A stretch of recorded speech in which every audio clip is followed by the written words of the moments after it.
art of battle, the art of contending. That's the first thing. Warfare is the art of battle or contention over a matter. Number two, we are at war. We are consistently at war. From the day you were born, in fact, from the day you were conceived, the war began. Hallelujah. Scientific research tells us that when a man copulates with a woman, over 6 billion sperms or so go out. And it seems as if they, am I communicating? You are one out of those 6 billion plus sperm, all right, that went out. You are one.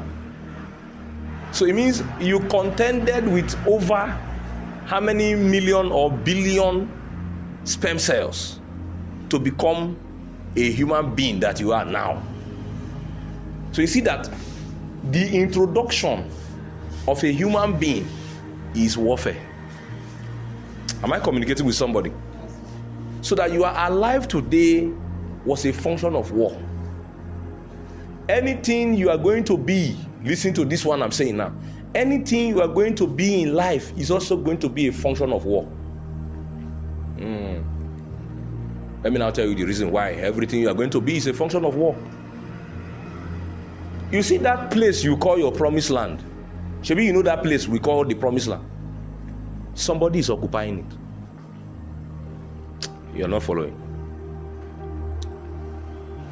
Go and ask Moses. You would think that when God appeared to Moses and was giving him very nice promises. Oh, how many of you know that the promises of God look very beautiful? Oh, Jesus. They look very what? Very beautiful. But God did not gist them that they were going to fight the Perizzites and the Amorites and all those things. You see, that particular place you call a promotion, that thing you call a promotion, there is somebody that is not supposed to be there that is there currently. Am I communicating? It's like I'm going to stop this lecture because some people are not following us.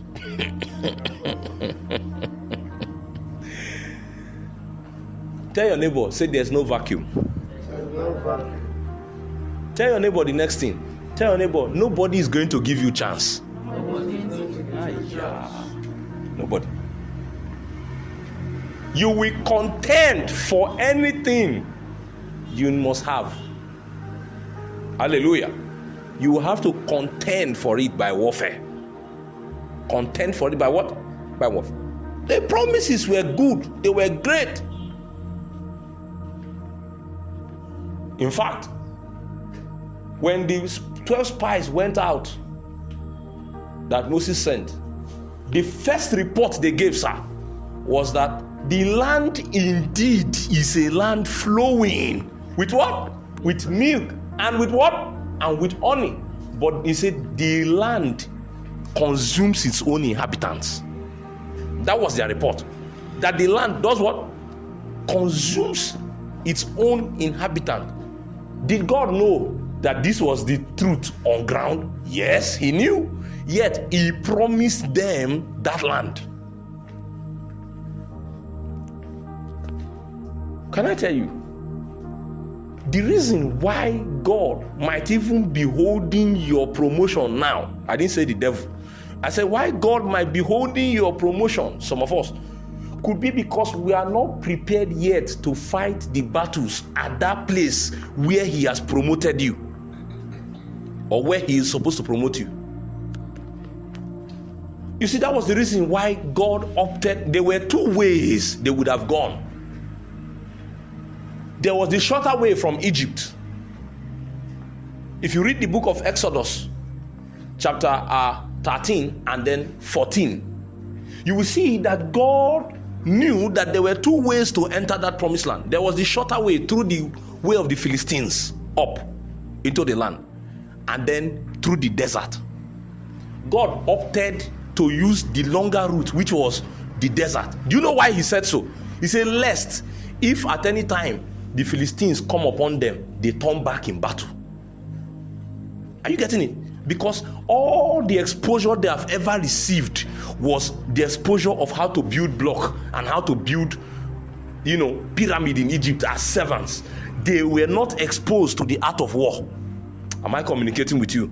And so what God would do at that point was to expose them to the wilderness, expose them, toughen them up, expose them to the realities of warfare, so that when the Amalekites come upon them in the wilderness, God does not say, I will do maybe one miracle or the other. God is not going to fight a war that he knows you will fight. Are you getting my point now? Am I communicating with somebody? God is not going to help you fight a war he knows you can what? You can fight.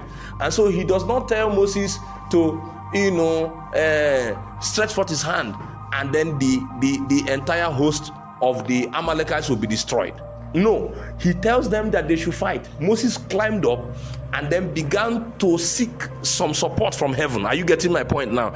As he lifted up his hand, yes, Israel began to win, but that didn't mean Israel didn't fight. Are you getting the point?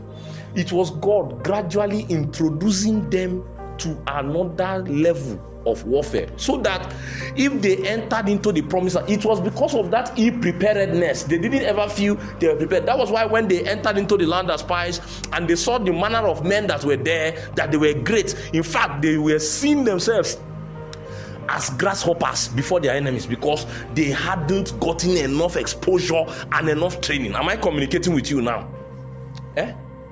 So most times you want a promotion, yeah? That promotion is actually warfare in disguise. Let me say it again. You want a promotion, right? That promotion is actually what? Warfare in disguise. Because that promotion will present its own new set of challenges. If you are not prepared to handle it, you will break.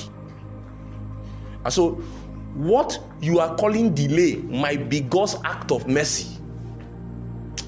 Do you get it? Am I communicating? You are calling delay. You are oh God. Hey, many of us are very good at this one.